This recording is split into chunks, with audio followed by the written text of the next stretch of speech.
ingkang nomor kalih ma'asyiral muslimin, Rasulullah sallallahu alaihi wasallam mengatakan, apakah perkara yang bisa menghancurkan amal? Beliau ngendika wa qaswatul qalbi, hati yang keras.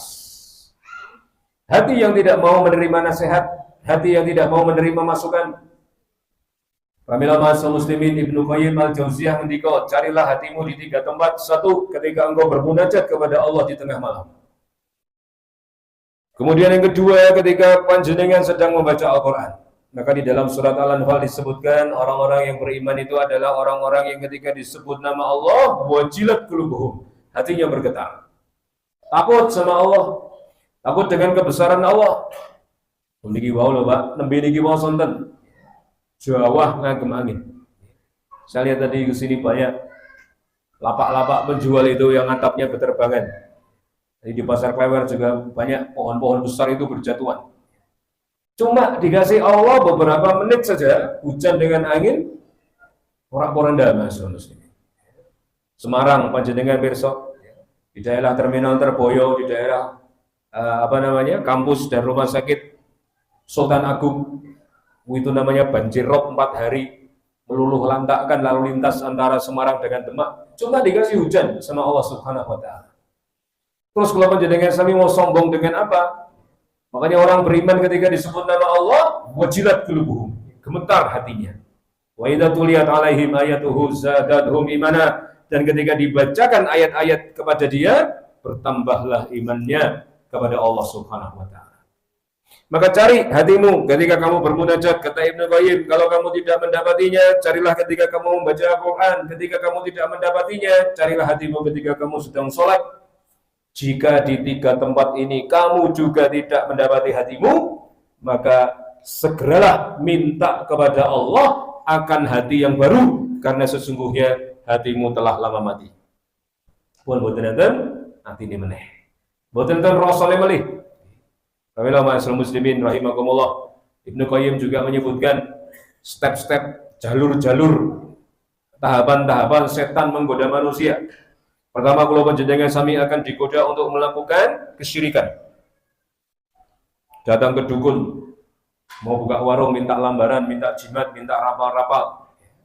Kemudian mungkin kita menyembah benda-benda tertentu, memberikan puja-puji, tumbal, dan lain sebagainya.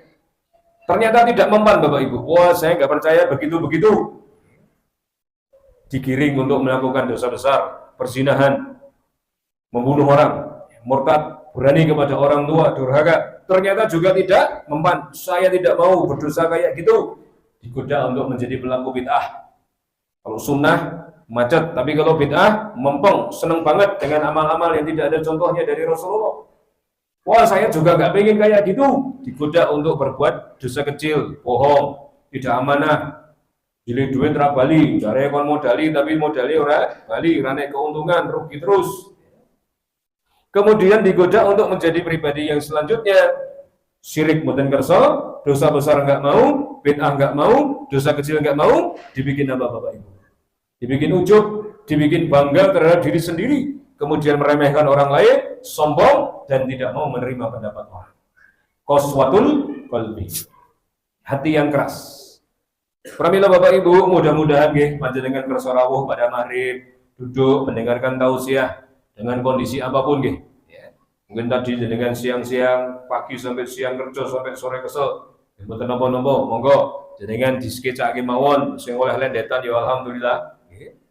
Sing oleh tembok ya iso selonjor tekuk, kadang-kadang nggih tungune kleru, bismika Allahumma ahya wa bismika amut.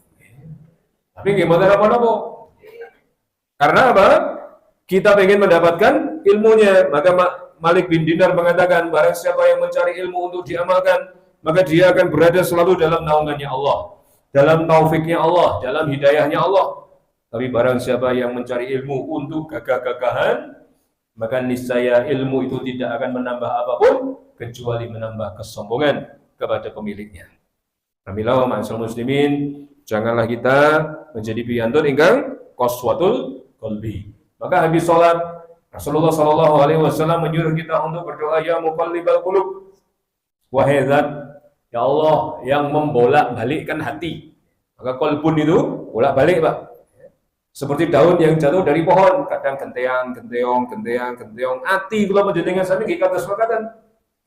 Kadang semangat berbuat baik, tapi kadang-kadang ngelukru. Kadang-kadang semangat untuk membantu orang, tapi kadang-kadang malas. Kadang-kadang semangat beribadah, tapi kemudian tiba-tiba kita futur, tidak mau beribadah sama sekali. Maka kita doa, ya muqallibal qulub, ya Allah, yang membolak-balikkan hati, sabit qulubana ala dinik. Tetapkan ya Allah, kami itu dalam agamamu. Sabit qulubana ala ta'atik, tetapkan ya Allah di dalam ketaatan kepadamu. Wa ala fitratil Islam, dan kepada fitrah Islam.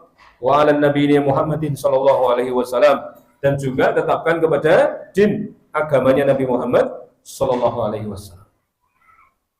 Dunyane lebih kados mekaten Bapak Ibu. Hawane lebih kados mekaten. Orang-orang berbuat maksiat seenaknya, berbuat buruk seenaknya, pembunuhan terjadi gampang sekali, perzinahan apalagi.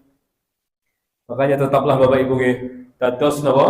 Labanan kholison. Napa niku labanan kholison? Susu yang segar. Yang berada di perut sapi. Sapi niku Pak, sapi perah. Itu meskipun di dalam perutnya itu ada kotoran dan darah dan susu berada di tengah-tengahnya. Tapi ketika diperas sama petani, tidak pernah susu itu keluar bercampur dengan darah. Tidak pernah susu itu keluar bercampur dengan kotoran. Dia tetap menjadi labanan kholison, susu murni yang segar. Maka pramila kula panjenengan sami hari ini nggih bergaul. Koncone orno-orno. Teng pasar menika koncone wis aneh-aneh, akeh banget. Ada yang senengane ra tau salat, ada yang senengane ning dukun, ada yang senengane berbuat maksiat. Tapi tetaplah menjadi seorang mukmin yang bisa mewarnai masyarakat kita. Kita hidup bersama dengan masyarakat kita. Bagaimana tetap menjaga iman dan menjaga ketakwaan kita tanpa harus terpengaruh oleh kanan dan kiri kita.